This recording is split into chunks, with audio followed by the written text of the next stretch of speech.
que a gente falou um pouco ali de design e tal. E aí a pergunta é: ao ler o artigo Por uma Poética Cartesiana, Gráficos 3D, nas criações digitais de André Valias, acho que é assim a pronúncia, Valias. Valias, eu coloquei aqui que é quase impossível não pensar ou não lembrar um pouco de Vladimir Dias Pino, poeta concretista que marcou o período intensivista. Então, e aí você parece que tem um artigo também que você escreveu, participou, me corrija se eu estiver enganado, que é Sinuosidades e Ranhaduras na Poética de Vladimir Dias Pino. Eu queria que você Sim. comentasse um pouco para a gente, porque a UFMT ela tem o Vladimir como, né, um grande marco para a nossa história, e ele fazia poesia visual. E esse Instagram você me mostrou agora, e uma coisa foi remetendo à outra. Queria que você falasse um pouco sobre Vladimir na sua concepção, no seu estudo, o que você tem a dizer.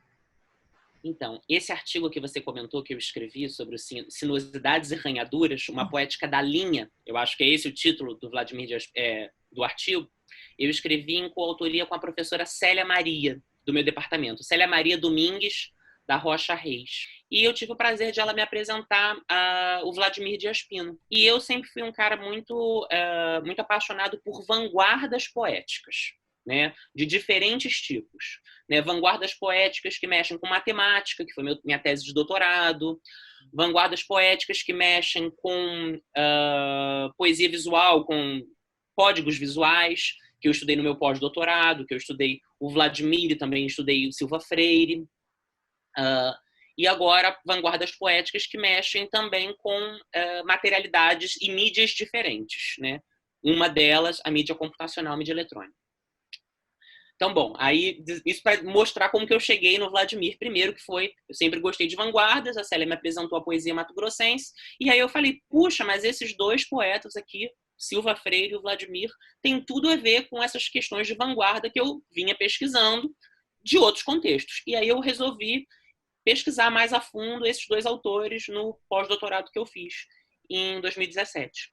E aí foi muito interessante ver como o Vladimir tinha uma série de intervenções, tanto poéticas quanto teóricas, que já antecipavam muitas conquistas da literatura digital, da literatura eletrônica. E isso em vários níveis. Né? Uma série de textos, né, sobre o intensivismo, sobre o concretismo e sobre o poema-processo.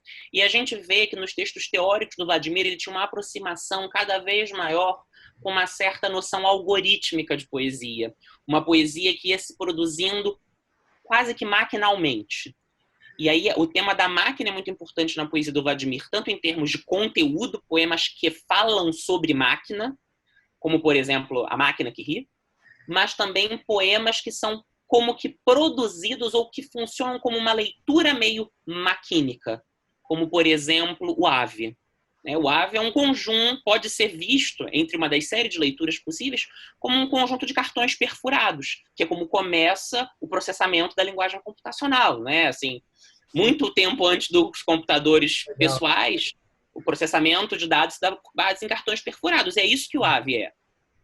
E, além disso, o Vladimir ele tem uma série também de trabalhos, de explorações poéticas muito próximas, tanto no poema-processo quanto do concretismo, que são consideradas como precursoras das poéticas digitais. Quando eu vou nesses congressos fora do Brasil sobre literatura eletrônica, basicamente, quando eles se referem a antecedentes da literatura eletrônica ou da literatura digital, e eles vão falar o Mallarmé na França, vão falar o Marinetti na Itália, e vão falar do concretismo, do poema-processo no Brasil. Legal. Então, são referências que são muito caras para nós, aqui na UFMT, aqui em Mato Grosso, mas que a gente precisa saber que são referências muito importantes para essa comunidade muito maior também. Então, o Vladimir é um cara que tem sido discutido e que pode ser ainda mais discutido em outros grupos, em outras comunidades acadêmicas. Né? tanto da poesia visual, mas também da poesia digital, também da poesia eletrônica. E eu tenho visto esse movimento cada vez maior de resgate desses antecedentes, de como é que a poesia digital, o que estava sendo feito na poesia impresso que foi culminar na poesia digital. Né? Esse é um caminho, uma área de estudo que tem crescido.